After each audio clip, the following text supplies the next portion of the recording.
Good evening and welcome to the November 1st, 2016 School Committee meeting. We're happy to have you join us. This evening's meeting is being recorded by East Hampton Media.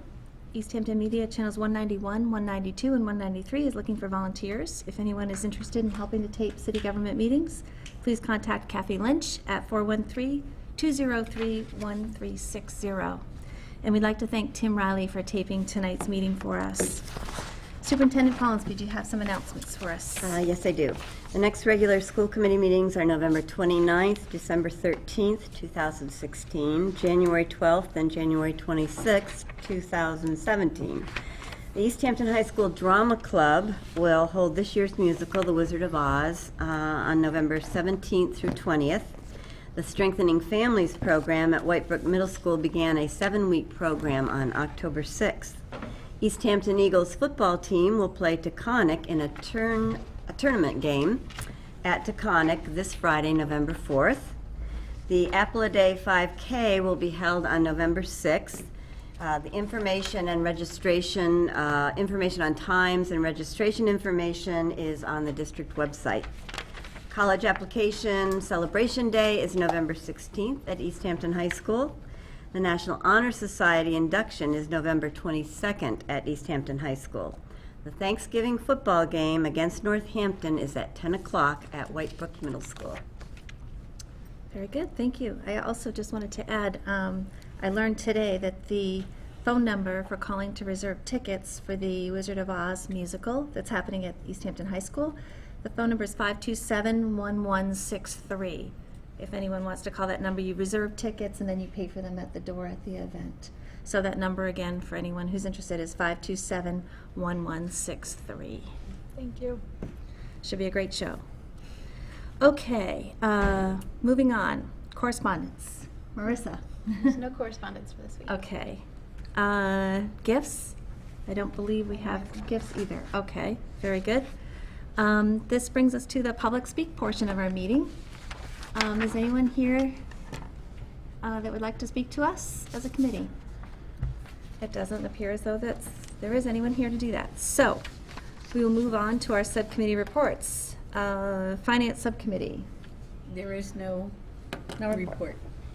And the Policy Review Subcommittee?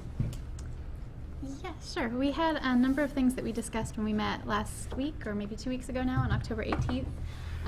First, due to a number of external commitments, Sarah Hunter stepped down as the chair of the subcommittee, and I'm taking over that position for the remainder of the year. And we spent the majority of our meeting talking about transportation policy, trying to figure out how we can bus more kids. And one of the things that we're discussing with Carol Robillard is the possibility of a lottery. We're still trying to figure out how we can make a lottery work, and we're thinking about seeing if it's possible to invite families to join already established bus stops via a lottery, so that way we don't have to adjust the routes too much, but there might be ways that that could serve families who do win those lottery tickets. We also discussed with the Superintendent Pollinsby reported that she had discussed with the PTO co-chair about establishing a walking school bus. And we're also looking for the support of the PTO to help families link up with carpooling partners, with acknowledgement that the school can't actually really give an official, any official endorsement of those programs, because it would be something that's happening outside of the district that the PTO is organizing, but that might be a resource for other families that the PTO could facilitate. Was there anything else, Peter? Did you have something that you wanted to mention about transportation at this point? No, I just want to reinforce the idea that I don't think we've exhausted the consideration of possible ways that we can improve the efficiency with which we fill every possible bus on every possible trip. I know that ideal can never be achieved, but I think that you've highlighted the method that we're still exploring, and I think that is something that's not yet exhausted. So for the families that are still waiting for good news, they should not take no news at this point to be bad news that we're still working on. Still working on it, exactly. And then the other thing is that we talked about really trying to improve our communications with families about transportation, so that way they are prepared for those stages at which there are changes in the when students enter the 5th grade and the mileage changes for eligibility, and then also as the students are entering into 7th grade and there becomes the fee to take the bus. So we want to be sure that our families are aware of what's coming in terms of transportation policy and have a chance to plan for it. Additionally, during our meeting, we talked about the kindergarten entry age policy in response to a family that was interested in enrolling a student who will be turning 5 slightly before the cutoff. And Superintendent Fonsby is going to look into what neighboring districts do to come up with a form of a sort of standardized method for evaluating kindergarten readiness. So that way, on a case-by-case basis, we can consider the students of families who do want to enter just before that age limit. So that way there's a way to accommodate those families whose kids really are ready to start kindergarten but are just missing by a few days. And that was, yes. I just wanted to add to that I would ask the superintendent to also look at the policies regarding the early age entry in the local charter schools, because part of the new reality that we face is that if the charter schools are flexible on this deadline, then it's certainly even further reason for us to consider being so as well. Mm-hmm. I will do that. Okay, very good. Thank you. That moves us to the summary of our ad hoc subcommittee meeting. On October 18th, the committee met to discuss a possible resolution opposing ballot question 4, the legalization of the commercial marijuana industry and recreational marijuana in Massachusetts. After a lengthy discussion, the committee agreed that marijuana use by teenagers and children is harmful to their health and safety, and legalizing the drug may make it more accessible to young people. Studies show that it impairs brain development, negatively affects long-term developmental growth, reduces IQ, memory, and diminishes learning functions. The committee also agreed that marijuana-infused edibles will present challenging issues for the health and safety of young people. The committee could not agree, however, on how to issue a public resolution about this ballot question. As a result, we will not be issuing a resolution on this matter at this time. Does anyone have anything else they would like to add to that statement or summary? Okay, so we will move on to our Collaborative for Educational Services update. The next meeting is November 16th, so at our end of November meeting, I'll have an update. Okay, very good. And it doesn't appear as though our student representative is here today to give us a student activities update, so we'll have to rely on all of Nancy's information in her announcements. Yes. Can I just, I know that I've mentioned this in the past, and I apologize for being little Johnny one note about it, but I think the idea of having this be a shared responsibility, and I may have misremembered, I thought there were 2 people this year who could serve in this role, and I realized that the students at East Hampton High School are extraordinarily busy, but I think it's something of a loss when we don't have a report, and when we don't have a student who can hear directly what the school committee is considering and who can share with us directly their impressions of school life. I think this is now twice since the school year has begun that we've had a meeting without the benefit of the student rep being here, and I'm sure there's good reason for it, but I would encourage the principal of the high school to expand the leadership opportunity here so that we can be sure that that seat is full as often as possible. And as our principal's here this evening, I'm sure he's heard that request, and he and I will be talking about that. Very good. Okay, moving on to resolution question 2 discussion. We had mentioned that we would like to discuss once again our resolution on question 2 against lifting the cap on the Commonwealth charter schools, and take this opportunity to share that message once again before and while voting is happening. We could read the resolution aloud. Do you want to start off that way and then see if you have any other comments to add? Does everyone have a copy of it in front of them, or should I read it myself? I don't have a copy in front of me. I did not bring mine. Okay, then if you'll Bear with my voice for this lengthy document. I'll read the whole thing. Our resolution against lifting the cap on Commonwealth charter schools. Whereas free public schools available to all students regardless of income, ability, need, or English language proficiency are foundational to our democracy. And whereas public education was meant to be the melting pot of our diversity, a place where students from varied socio-economic backgrounds, ethnicities, and lived experiences could come together and build a stronger nation and a meaningful democracy. And whereas all of our students deserve high-quality public schools that teach the whole child, providing enrichment and addressing social and emotional needs in addition to core academic subjects. And whereas local accountability for our public schools is necessary to ensure that schools are responsive to the needs of their communities. And whereas Massachusetts charter school finance is biased heavily in favor of charter schools and severely compromises funding to public schools, resulting in a loss of funds that is undermining the ability of districts to provide all students with the educational services to which they are entitled. And whereas Commonwealth charter schools are often approved over the objections of a majority of community residents and their elected officials and are not accountable to local elected officials once they're approved. And whereas Commonwealth charter schools often fail to serve the same proportion of special needs students, low-income students, and English language learners as the districts from which they receive students, and often use high suspension rates and other counseling methods to drive out students they don't want to serve. And whereas Commonwealth charter schools claim that they help close the achievement gap, they are instead accentuating that gap by selectively serving students who are generally performing well and are thus creating separate and unequal opportunities for success. And whereas our focus as a state should be on creating excellent public schools for all students and striving to achieve the primary mission of public education, educating all young people to be effective citizens in a democracy, and whereas lifting the cap on charter schools would greatly worsen the problems listed above and lead to a more costly and divisive two-track school system, therefore let it be resolved that the East Hampton School Committee opposes lifting the cap on Commonwealth charter schools. Thank you. Any other comments?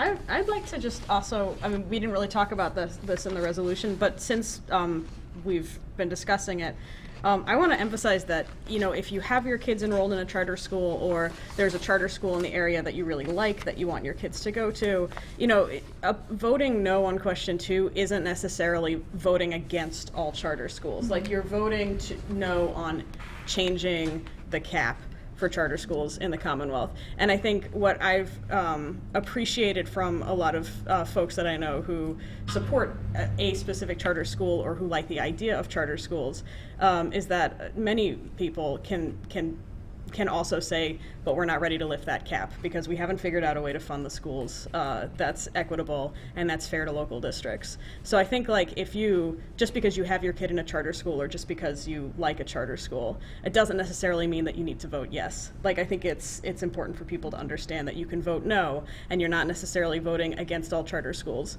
You know, you're voting against lifting the cap, and it's an important distinction. And Nancy, you might excellent want to just follow up on the taping we just did earlier. Certainly. I was going to just mention that. The mayor and school committee member Casey Corsell and I participated in a forum on the charter cap at 4:30 today. East Hampton Media taped it and will have it available to the public. I'm not sure when, probably by tomorrow. Chris, and do you remember his last name? Capucci. Mayor? Capucci. And Nellie, math teacher at the high school. Nellie, why can't I? Donahue. Donahue, thank you. Remember your name at this moment. Also participated, and we had a very lively discussion. And Sarah, that was really one of the strong points that came out, that it's really about the funding formula that is currently in place and not voting to raise the cap on charter schools until a solution has been found to the problem of the amount of funding that is drained from our public schools and our cities with the current funding formula. And Karen, did you want to add Right, anything else? and thank you, Nancy. And we Or also Casey. talked about the likelihood of that funding formula not changing if question 2 goes through. So it's very detrimental to our public funding. Right, and I think one thing that was, that Chris had mentioned was that it's not only about raising the cap on the amount of charter schools allowed to be built, it's also raising the cap on the amount of money that goes with the student. Currently, it's 9%. It's capped at 9%, and that cap could be lifted to anything. 2 caps he was talking about. 2 caps he was Exactly. talking about. And like Sarah said, it's not, you know, if you're happy and your child is at the charter school, this isn't anti-charter school. This is really about the funding formula for charter schools, and it's not an equal thing, and it doesn't allow, you know, the public community schools to, you know, offer all the things that we really want to offer for our community. You know, Mayor, you spoke about we lose $943,000 This year, which And has almost doubled since 2014, fiscal 14. This is fiscal 17. So, but I think what the point that we're trying to make clear is the ballot question is about the cap. Our main concerns are about funding and accountability, and that is the frustration of the question itself. So, And it's difficult to listen to the ads on TV that say that voting in favor of increasing the cap would not harm the regular public schools, because it will. I mean, in our specific example, we will be losing $943,000 this year because of public school tuitions we need to pay out of our budget. So, And I think another point that is maybe illuminating is the reimbursement. And Mayor, maybe you could cite that number. So over $900,000 leaves our district, leaves our community, leaves our city. And the reimbursement formula is supposed to be 100% the first year a child leaves the district, 25% in the 4 succeeding years. However, that has not been fully funded by the state either, just as many other initiatives. But the reimbursement to the city of East Hampton this year to offset that over $900,000 was. well, it actually, I don't mind. I think you said 1,113,000. I don't mind reading those numbers Yeah, that would again. be- Actually, that 940. Included that Right, reimbursement. that amount actually is our. Oh, that's right. I call After it a deficit. reimbursements. That's the Which net was- loss. Right. So The this year original- alone, 1 million, this is what we paid out. So like people saying it doesn't cost us anything. It's the part that none of us I can't comprehend that. Because this year, $1,113,723,000 went out. And what we got back in for reimbursement was $170,839, So that's which about- is oh, sorry. a $943,000 loss. And that's about 15% you're reimbursed. And just looking at it, it was $499 in fiscal 14. So almost doubled from fiscal 14 to fiscal 17. That's because you get reimbursed at a greater amount the first year, and then it just drops off. And I don't think any of us remember 100% reimbursement in any Yeah. first year, and it was all, and the reimbursement does not go on and on and on. It was only 4 years. And Chris was saying And that, it's not considered an unfunded mandate. yeah, Chris was course it saying that is. the state hasn't fully funded the reimbursements that they are supposed to fund for the last 5 years. Right. And how much does the fact that we're in a huge revenue crisis right now, this fiscal year in the state, in terms of our tax revenue, like how much does that impact this? Like, are we impacted by the fact that we don't have the tax revenue that we usually do?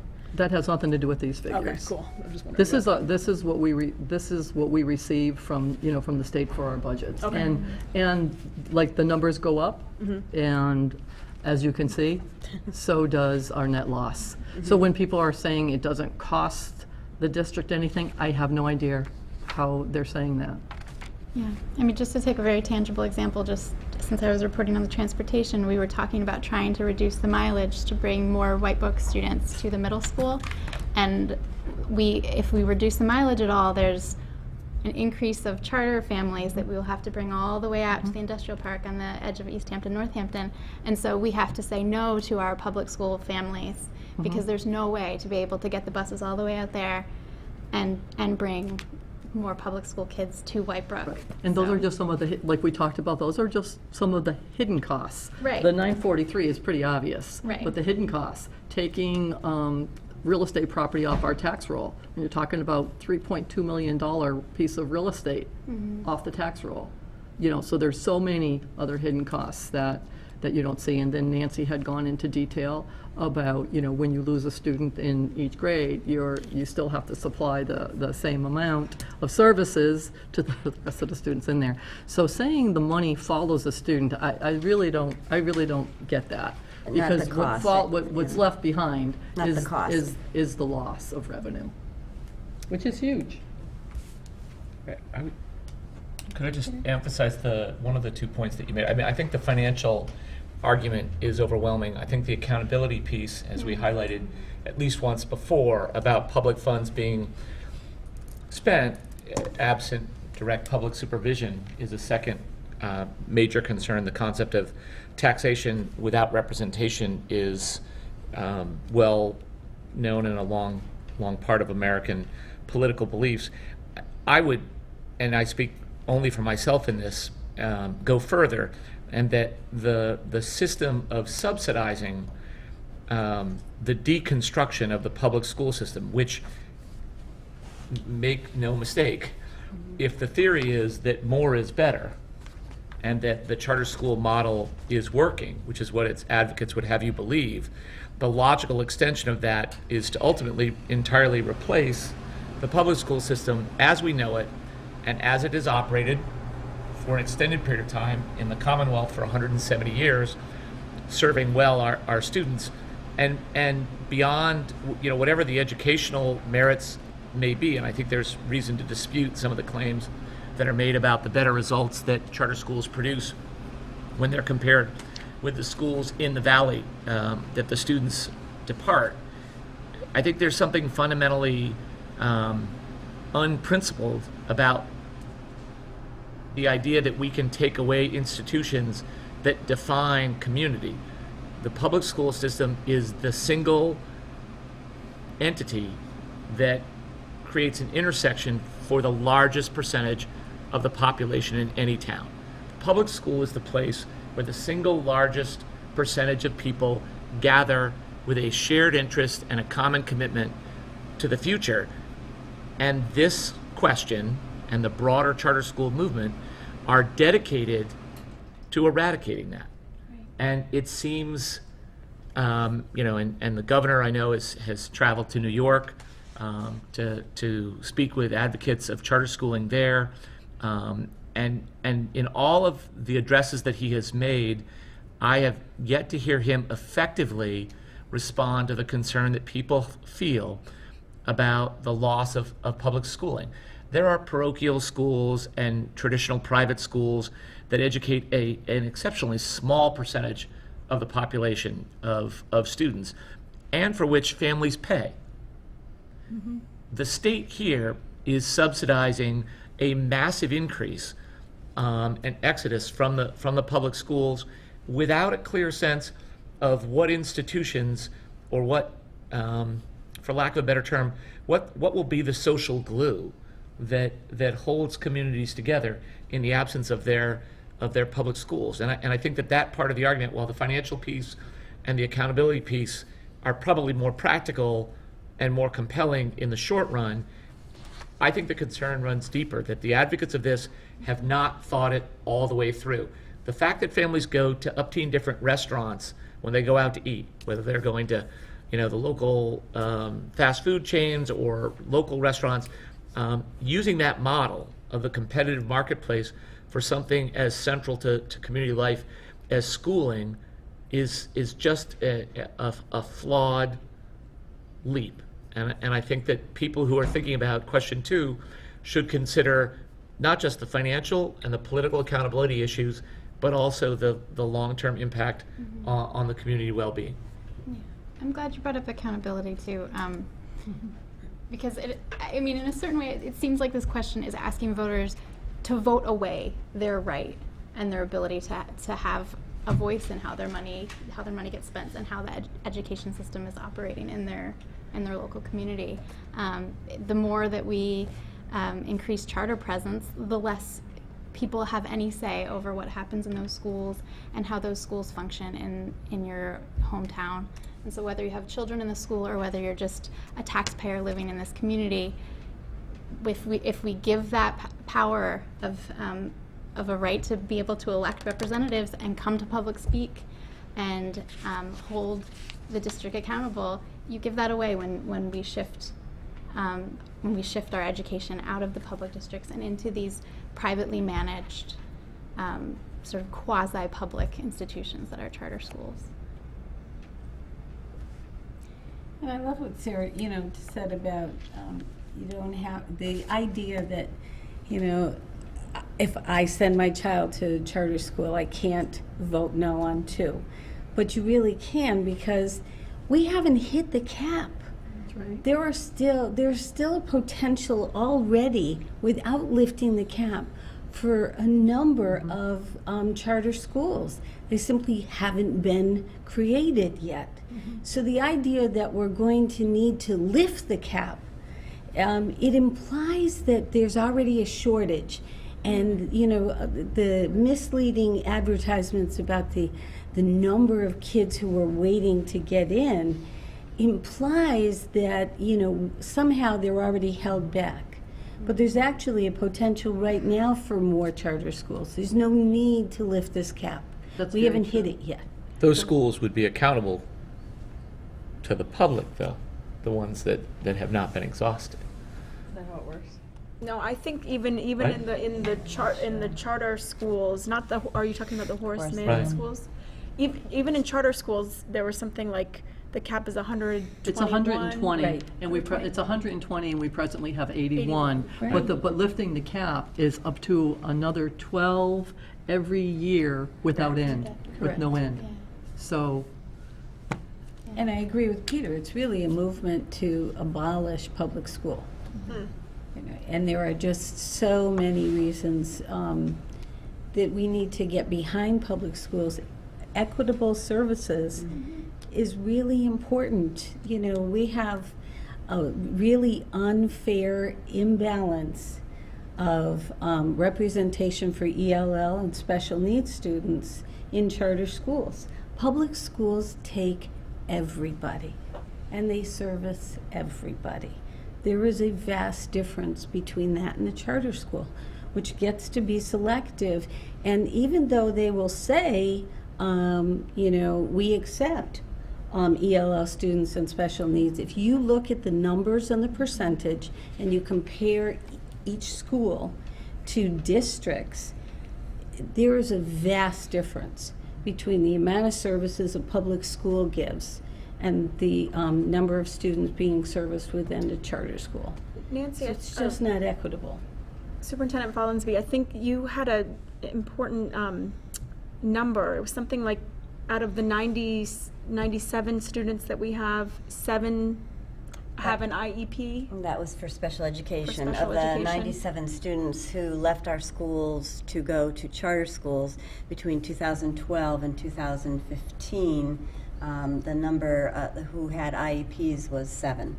And there were similar statistics for the low-income students, the percentage of low-income students who left our schools to go to charter schools. So, And how does that compare to Yeah, district-wide? just as a point of comparison. pardon me?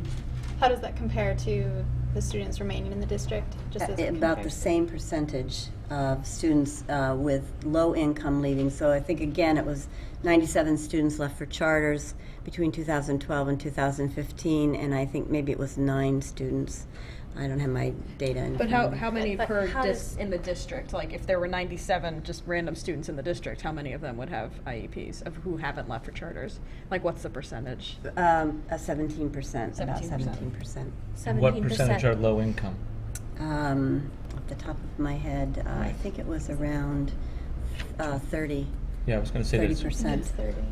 32. So that, it's so frustrating, and I can understand why young people, I work with students who are studying the election this year, and it can be extraordinarily discouraging.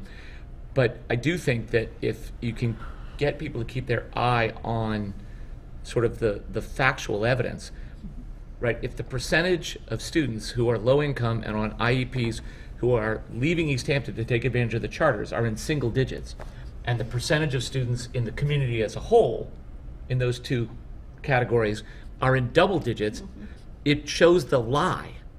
It's a flat out lie. Governor Baker, you're lying about the numbers because you quote the numbers across the state. We don't live across the state. Does anybody go home and sleep in a different community every night? Right? Everybody, we live here. And you and your fellow advocates of question 2 are lying because those statistics do not bear a semblance to the reality of East Hampton's experience. So the challenge, and you'll notice that they're not here again, we've issued this for years. Come and show us what we can do in the East Hampton public school system to keep those students here and to educate them at the costs of the resources that we are left to provide for them. Nobody shows up because it can't be done. But that silence to that kind of evidence on behalf of advocates of question 2 reveals, and I know I have plenty of folks I know who support question 2, and I apologize if it seems disrespectful, but I don't think even with friends that you profit anything by saying, oh, I understand how you feel. I don't. It's not, it's not about understanding feelings. It's about looking at hard realities, and the hard realities are that the evidence isn't true. The charter schools in the Valley, the 4 charter schools here, do not educate the same constituency that the school districts do from which their students come.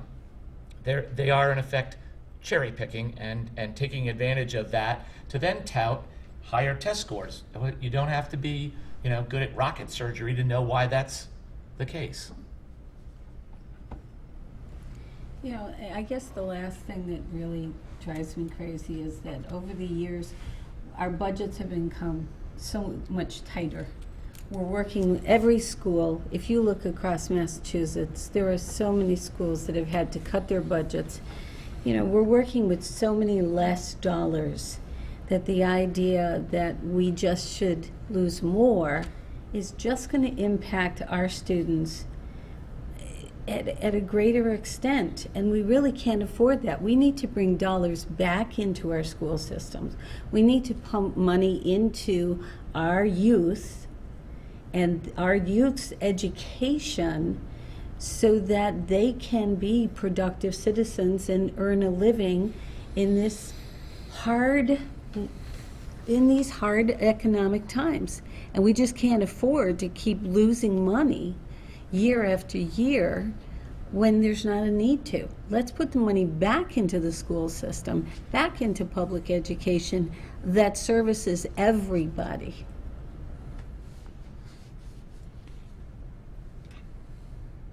Anyone else?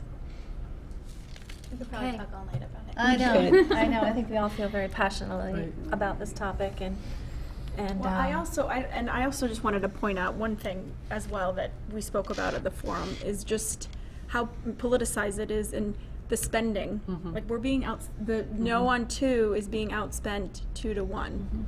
And it is, and Chris Capucci was saying it is the most money that's been spent on a ballot question ever In the United States. in the United States. And the sources of that money are not entirely from within the Commonwealth. That's No, right. they're Oh, not. definitely not. No, they're not. So a lot of very interesting statistics came out. So So I hopefully would- people will watch the forum and, get Yeah. some information Very and, before voting. Yeah. Okay. Thank you, everyone. Yes. So at this next point on our agenda, what I'd like to do is jump back and Excellent. have Michaela talk to us and give us her student activities update. All right. So the football team just won to go to playoffs. So today we are starting to coordinate a fan bus, and we got, I think, 10 people so far, and they're going to continue throughout lunches. And we just got done on Friday with the Monster Mash for the Drama Club in the class of 2017. We raised about $350, I heard, which is very good for us. And also we are starting to plan the dance in December for the snowball. And we're also starting to plan the blood drive and future events for other clubs. And Michaela, you made me remember something that happened today too. We did an interview for East Hampton Media on The Wizard of Oz. Yep. And 4 of our students were there in full costume, one of them being Deb Lusnia's daughter, Katie, who is going to be Dorothy. And so I think that'll be up and available on the website. We had the Scarecrow, the Tin Girl, we had Dorothy, and we had the Cowardly Lion. And they were in full costume and full makeup, and they were wonderful. And as well as we had Bonnie Katusik and Amy Davis. Bonnie Katusik is the president of the Parents Council that sponsors the event, and Amy Davis is the director, the technical director. That's right, and also the drama teacher at our high school. So I hope you'll also check out East Hampton Media and see our students and get excited about this musical. I think it's going to be a wonderful event for everyone. One of the things that came out today is that there are a number of middle school students who are going to be participating as well, being munchkins. So we hope you'll all attend. They have like 20 or 30, 20 or something like that, 20 or 30 Yeah. middle school students participating. That's great. Great. 5 through 8, so it'll be a great event. Michaela, I'm Thank just you. curious, your snowball dance, is that a semi-formal? Yes. We were going to call it the winter formal, but we wanted to give it a better name because most people would be like, oh, I have to go buy a very expensive suit or something. So that's why we're going to call it the snowball. But yeah, it's like normally like our homecoming, but we just pushed it to December. Nice. Sounds good. Well, good luck to the football team. Yes. Okay, moving on. The superintendent's report. So I have Principal Burke and Assistant Principal Wilson here this evening, and they're going to give you an update on the East Hampton High School profile. And then I'm also, as one of the reports this evening is the Adams Scholarship Awards. And Principal Burke, I put the list of students on the podium, and so I'm hoping that after you finish your report on the profile, you'll read off the list of students who were awarded this Abigail Adams Scholarship. So Principal Burke and Assistant Principal Wilson, if you'd like to join him.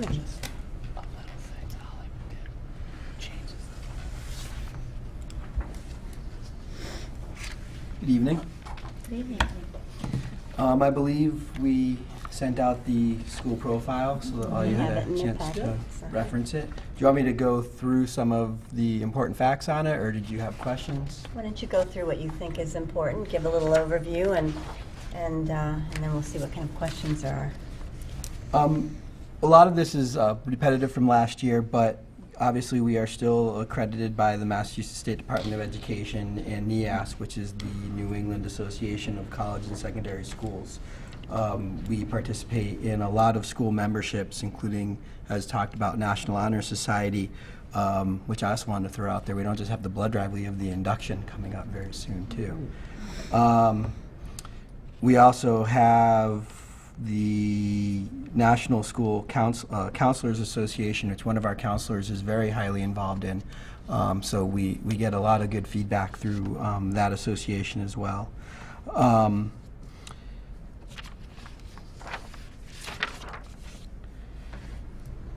I think the next thing to go down to, which is important, is what our graduate placement was last year from the class of 2016, where we had approximately 91.5% of the class continue their education beyond high school, which I think is an excellent piece of data for our school. This is broken down to about 44% of them going to four-year colleges, about 44% going to two-year colleges, with some going into the military, some going into postgraduate programs, and some going into employment right afterwards. But I think that's a huge success for our school and our families, that we have that high percentage moving on after high school. Great. The other things that we have are clubs and activities are still going strong. I think the couple things that have been added that have been successful. Last year we added a girls lacrosse club. It was kind of great seeing students walking through the school with lacrosse sticks at the end of the day. It was a unique thing, and it was very successful, and the students are really enjoying it. We're hoping that that can move on to maybe becoming more of a club, but we are working on that, and our athletic director is. We also managed to co-op with the Hampshire wrestling team, which is actually excellent. We've lost students in the past that have left East Hampton High School just to go to the wrestling program. So we were able to form a relationship with Hampshire Regional and form a co-op this year.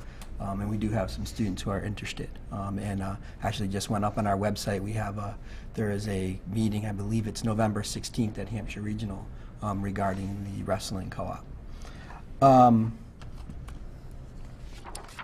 Some more information is our AP, our Advanced Placement Test scores.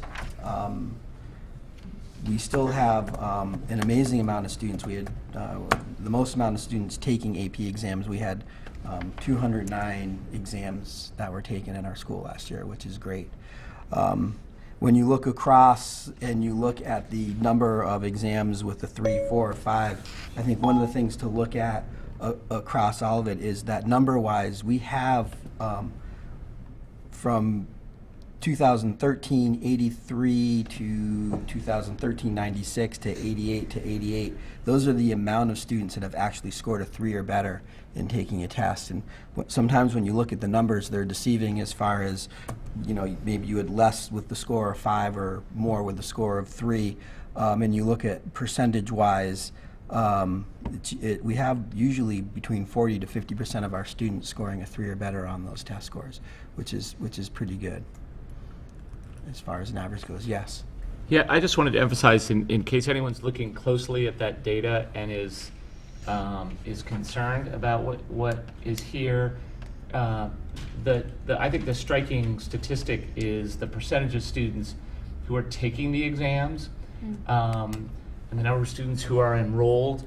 I think some people will look at the slight dip in the percentage of 3s, 4s, and 5s and wonder what that's due to. I know that in 2015, 2016, the College Board has acknowledged that on at least 2 of their most popular exams, they made a fundamental decision to make them harder and to grade them more rigorously. So we have an outlier effect that even though the population of students, and as your population of students increases, in theory, you are reaching out to ever more and more students who might traditionally not think of themselves as advanced placement students. So I want to commend the faculty and you two for your leadership and in continuing to encourage students to do this. I think the score on any one day, compared with the qualitative impact that a semester or year-long experience in that kind of environment with the teachers, some of whom I know directly and many more of whom I've heard about by reputation, it's incredibly important that we continue to make this available. And I think it links with the statistic that you highlighted earlier, which is the more students who take an advanced placement course and have a positive experience, they're more likely to imagine post-high school education as part of their future.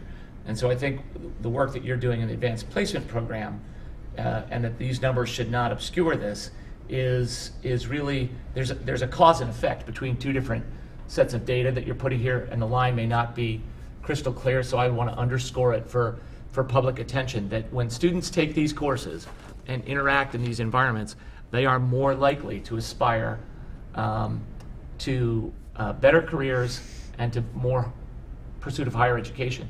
So just in case anybody's looking at those numbers and going, what's happening there? We know what's happening in 2015, 2016, and the key is that the numbers have gone from 124 to 170, they've gone from 158 to 209, and that they've gone, from 31 to 45, right? That what we see overall is this upward trend of participation and successful completion, both quantitatively and qualitatively. And we have had that discussion in the past regarding whether or not we limit who goes into some of these AP classes, or whether we just open the doors and students who feel they're prepared for can participate in AP, and that's what we've continued with at EHS.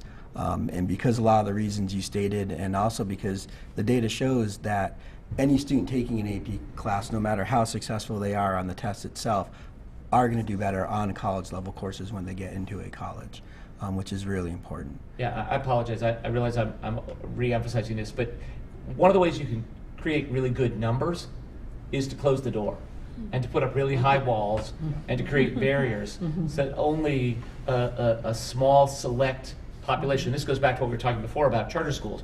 What East Hampton High School says is, if you come and if you're willing and you want this experience and you aspire to it, our faculty will teach you and immerse you in that environment. And whatever the score you may get on the AP exam, and they're still great, these numbers are still terrific, but I know that a lot of schools feel this pressure to artificially raise the what's your average score on the AP exams, and the single best way to do that is to exclude students and to discriminate among the aspiring but perhaps less experienced student, and close the door and never let them in and never let them have that experience at all. And I think it is very much to the credit of what you're doing at the high school and to the teachers who take on all comers and do a great job of it. Thank you. I have a question for you. I was curious to understand, when you have the listing of students enrolled in AP courses and then the number of students taking AP exams, and they're significantly higher for the number taking AP exams. So what is that discrepancy? So multiple students take multiple exams. So some students only take one AP class in one exam. There are some students that might actually be in 3 AP classes. So even when you count the number of students enrolled in an AP course, those are just the students. One student can be enrolled in 3 courses, but it's only counted per once. class. Right. Yes. Okay. So okay. when The you- not per left-hand class. column is Okay. the number of individuals who take at least one class. At least one. But as you can see, there's at least 49 students, Okay. right? So it's interesting too for me to hear Peter comment on, because I did the math here to say, okay, 42% are scoring a 3 or higher, like last year, or 44% in 2014-15 scored 44% scored 3 or higher of the people taking the test. So 42% 2015, 2016, 44% 2014, 15. I don't think those are 52%. actual percentages. Those are actual. When you're looking at the numbers, those are actual student numbers. Oh, no, I added them all up. Oh, you did? Okay. Yeah, I added up the total number of students with a score of 3, 4, or 5, and divided it by the number of students taking the I did the exam same. to get the total percentage of students Yep. that are getting a 3 or better. So, I had the question, like, is that good, that 42% of our students are getting a grade of 3 or better? So I was curious about that. That was one of my questions. From what Peter has to say, it sounds like he thinks that that's really good. But I was curious to know. And I think that's kind of where the conversation was going. I think if we closed the doors and had kind of a pre-qualifier for students entering into some of these AP classes, then we would reduce the score. Where you look at some of our, if you dive into the data closer and you look at some of our like AP calculus, I think there was 12 students that took the tests, and I believe 11 of those 12 students received a 5.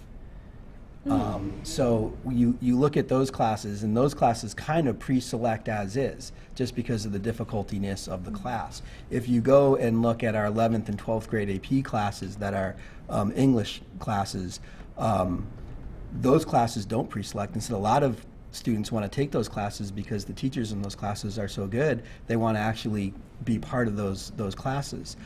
So those are where our largest numbers actually come into. And I think that's where we see our greatest discrepancy on our test scores, as far as where students score as far as a 1, 2, 3, 4, or 5. And I think the other thing is that we're always looking to strive for better, and many of our faculty have gone to College Board AP professional development last year, and will continue this year to see what type of curriculum can be put in place and what type of strategies to get improvement. They're always looking to improve and offer more for their students. So I And think we always can do better. And Yeah. we had test change last year, which Right. does affect the way Yes. teachers teach, and Yes. teachers look back Well, and they reflect on changed that. the structure of Yes. one of the most popular AP Right. exams And so there's always a bit of a transition effect there, but then they also, and they're very clear about this, and East Hampton High School is not the only community in the Valley that's commenting on what happened with AP scores this last year, and the College Board has been forced to acknowledge that for a variety of reasons, they applied a different standard and more rigorously applied that standard and produced results. There's a raging argument, and Kevin and Sue are alluding to this, but I'll be very explicit about it. Do we want to open the doors for educational opportunity to as many students as possible, or do we want to go back to the 1970s and the 1980s when only a select few of students who were sort of predetermined to be AP kids and have a de facto tracking system that was largely self-fulfilling and very hard for someone who was not early on tabbed to be in it to break into it? And I think, and I've seen, and I've worked closely with the AP students in government and U.S. history at East Hampton High School, as I've spoken to you before, and I've seen the range of students. And again, to our comment to our charter school friends out there, there are students in these courses who are on IEPs. Again, one of the theories of charter schools was that they were going to be innovators and that they were going to come up with these great new ways of providing education, and they were going to come and share them with us. No one's coming to the East Hampton High School social studies classes that I'm aware of saying, oh, here's how you ought to do it, because it's already being done exceptionally well here, right? And so again, sorry to beat that drum a little bit more loudly, but that was the theory behind charter schools, was that they would be these laboratories of innovation. Nobody is showing up at East Hampton High School saying, here's a better way to teach these courses. In fact, some of our lead teachers are the principal professional development educators in the Valley. And I'm glad that we have erred on the side, and I don't think it's err, I'm glad that we have leaned in the direction, intentionally and by design, of saying we want as many students. If you walk into those classrooms and you see the range of students, it's a common experience. What they're all being asked to do is to aspire to excellence in a way that a non-AP course might not do. And I think to keep those doors open is incredibly important. This is, by the way, one of the reasons that this whole business with using MCAS tests to grade schools is so vindictive, because in the AP curriculum, if you do open it up, you are inevitably going to see your scores moderate to some degree, and to punish people and to punish institutions and to be critical of them for that is so counterproductive and counter-missionary to what public education is about, that it's offensive.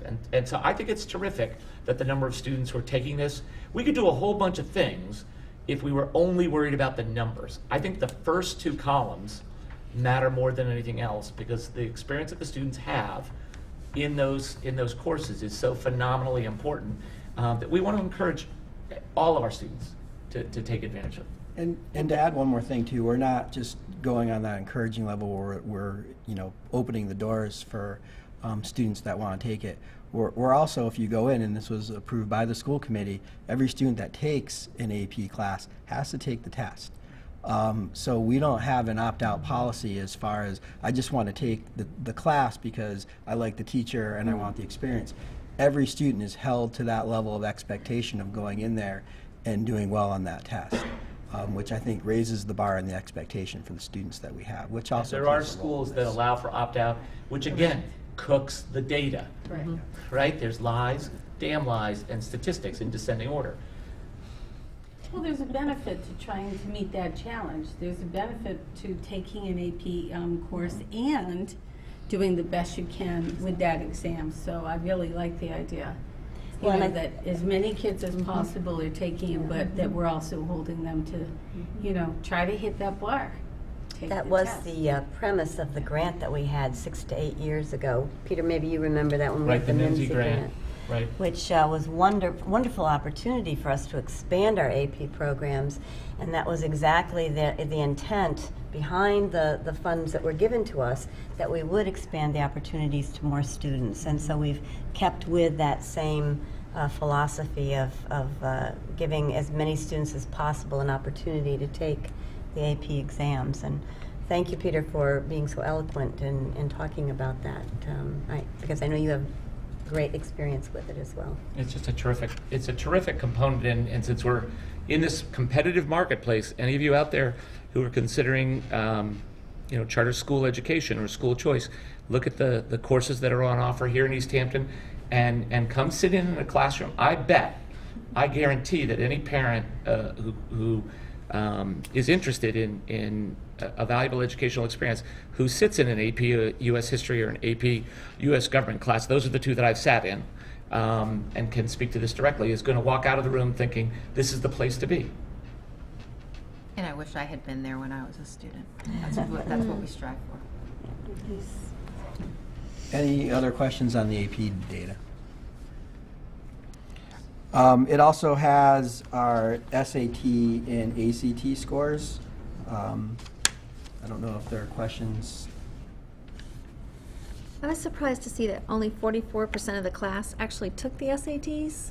That seemed like it was low to me.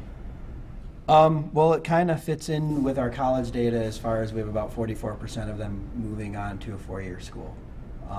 So we do the PSATs in our schools in 10th and 11th grade.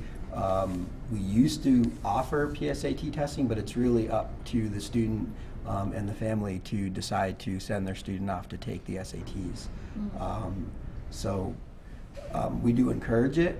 We do encourage our kids to go into a higher education. A lot of our students do go the 2-year route, where SATs is not as it's not as well needed as going into a 4-year school and you're trying to place into a 4-year school. So I think it kind of fits with the data as far as where our students do end up going. The 2-year versus the 4-year. I'm always kind of curious about that 2-year versus 4-year approach too. I know that everyone touts, the economical approach of the 2-year plan, which 2-year as a starting point, and I understand that. But I'm always kind of curious about that in terms of how we'd even compare with other communities, with the percentages going on to 2-year versus 4-year colleges. And I think more important than that is looking at whether students actually stay in either that 2-year or 4-year school. I know other communities that have, they'll claim their high school has 90+% students going on to 4-year schools, but when you dive into that data a little deeper, you realize that a very high percentage of those kids don't make it through even their first year of a 4-year school. I would rather see students in our community go on to a 2-year school, get the support they need, and then move on.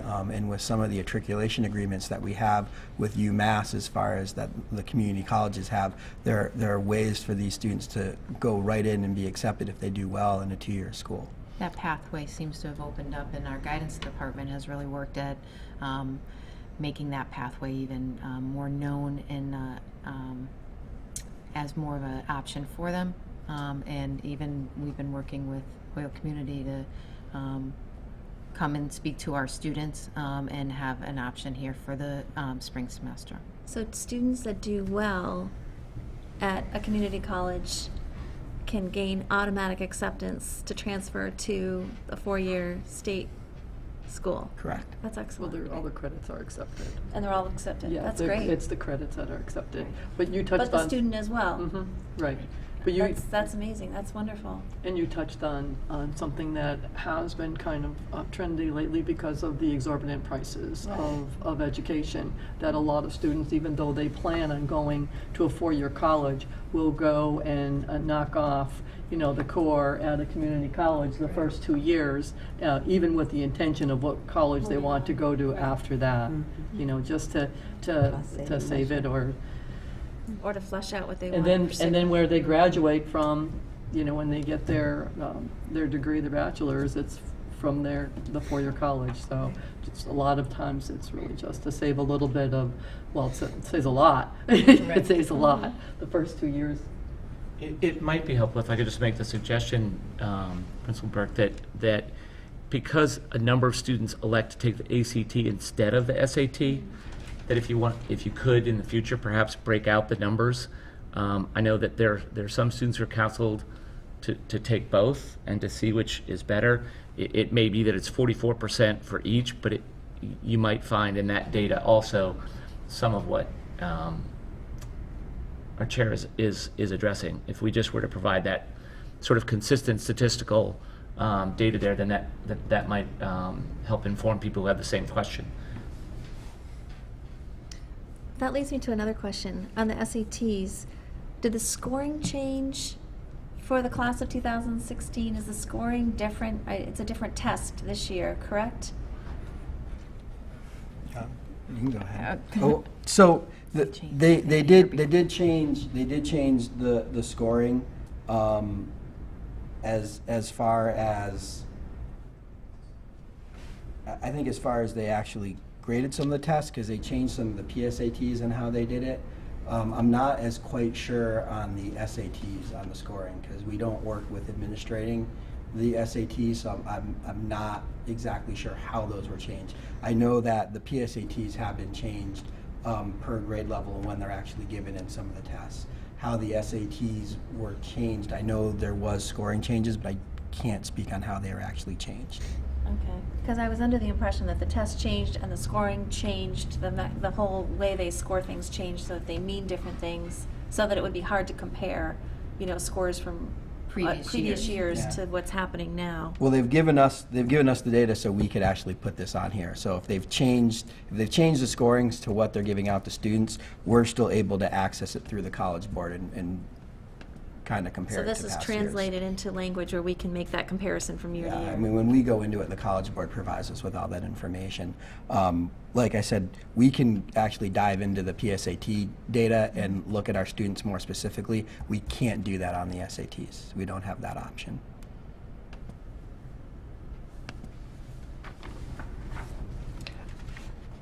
The last part of the profile looks at classes from 2014 to 2016 and the college acceptances from four-year colleges and to two-year college and programs. As of right now and in the past, we rely on student information as far as what they provide us. And our guidance department does a pretty good job of making sure that we have all the colleges down here. Hopefully, we have not missed any colleges. If we have, we'd be happy to add them in.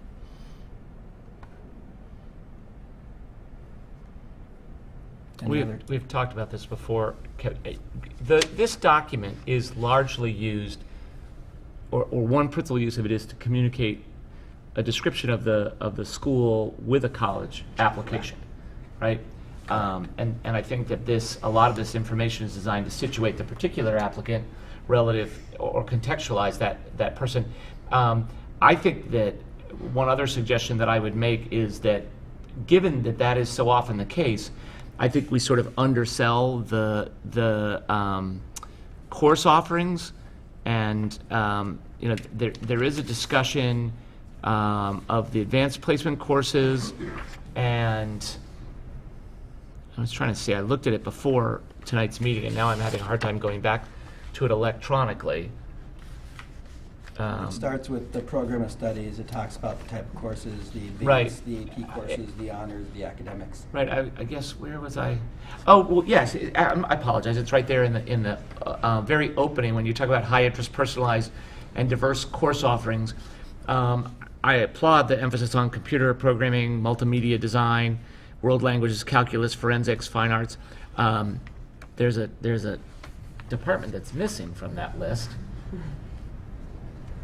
I'll bet it's history. So, and I also think, as you point out, that we have this highly decorated and well qualified faculty. I wonder if we could quantify that just a bit more by perhaps talking about the length of tenure, how long people have been here, and perhaps including the percentage who have earned an advanced degree, because I suspect that both of those numbers would further underscore the quality of the experience that our students have there. I think we have a great group of young but also veteran teachers, and a lot of folks who've studied beyond just the bachelor's and professional certification, but have gone on to do significant professional development and advanced degree work. I think it's a great document. I'm just looking for No, I think those are excellent ways ways to to improve further it. emphasize Yeah, it. definitely.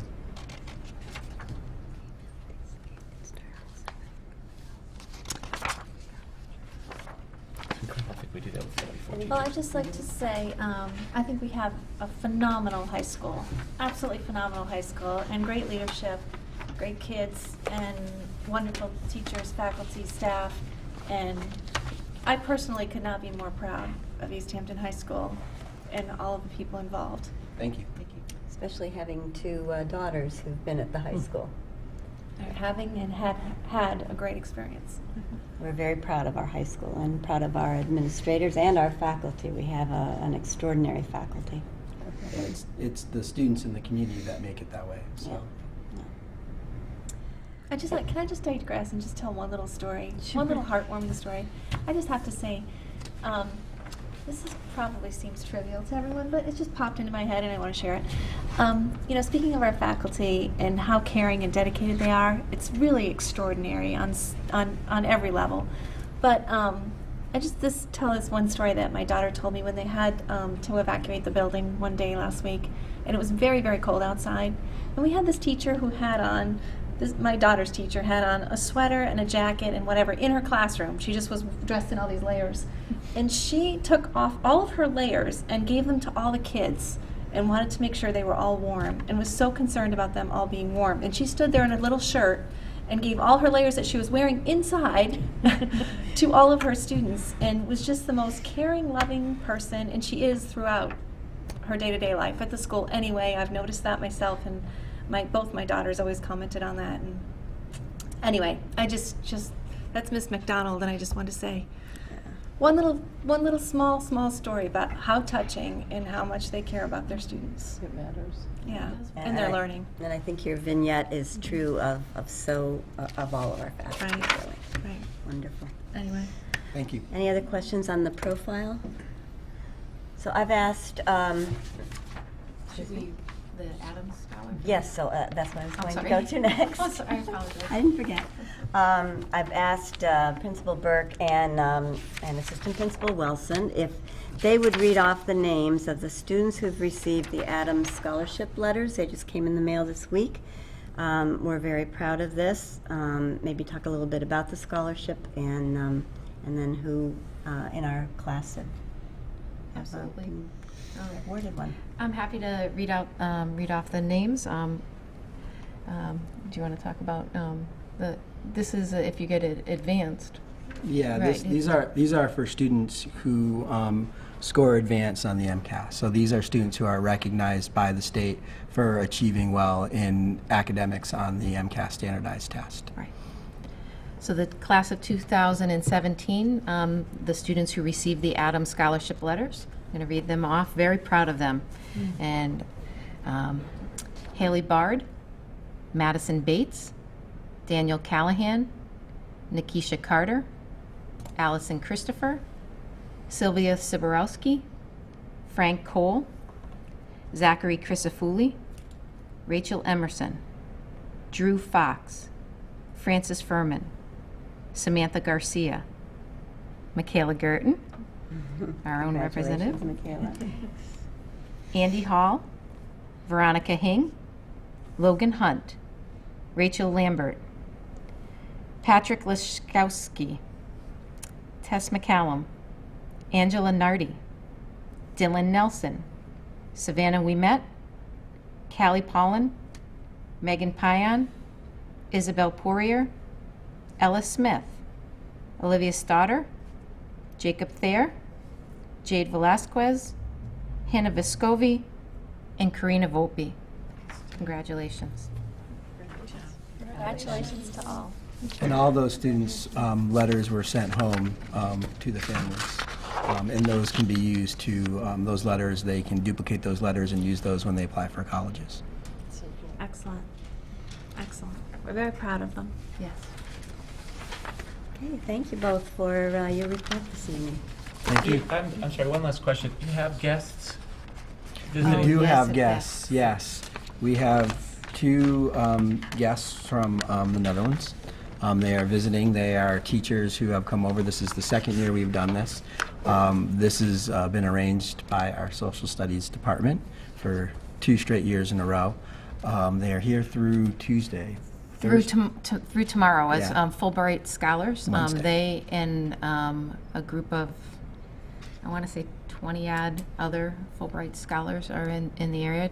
They've taught classes. They've interacted with students. They've been to the cooking class after school and made butternut squash soup and enjoyed design. It's set design. They've come to the dance. Today they were at a school at their host. Can we say the host family?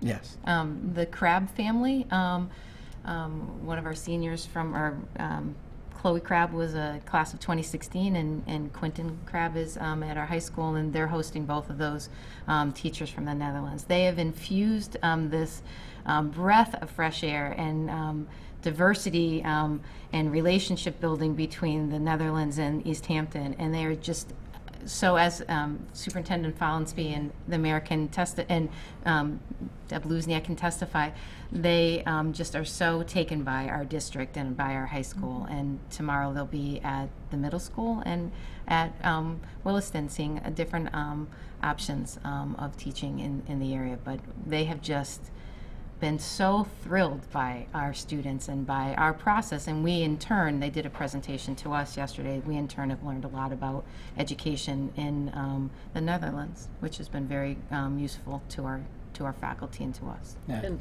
I think it leads right into what you were saying earlier, Deb, about the teacher outside in the cold. What came through in that presentation, which by the way was really very interesting, and the excitement, there was a lot of excitement there. Very, very, very well done. I commend you on that. But the sense of community, that was like one of the overall things when they were talking, and they were kind of amazed at how large our school was. But at first, that was, it's so much bigger. But they said, but inside it has the small feel of a community. So that came through over and over, which is a message that we've been trying to get out so many times, and it leads right into what you were saying earlier. When we sat down and had a conversation with them when they first came in, one of the things that we were told was that the woman who was visiting, her husband teaches in the same school, and his class will come into their house, and she won't even know who those kids are. That's the culture and climate in the school, and it is definitely a bigger school. I think it's a school of 1,300 students, but still, that would not occur. I mean, when you walk through our building, our teachers know our students, our faculty, our staff, the administrators. We take good care of making sure that we're around the building, that we're welcoming the students, and we're getting to know as many students as possible. It was very interesting. It was definitely an experience that enriched our whole school community. And I think they enjoyed themselves because they said they really didn't want to leave. They'd like to stay for 2 weeks. Yeah,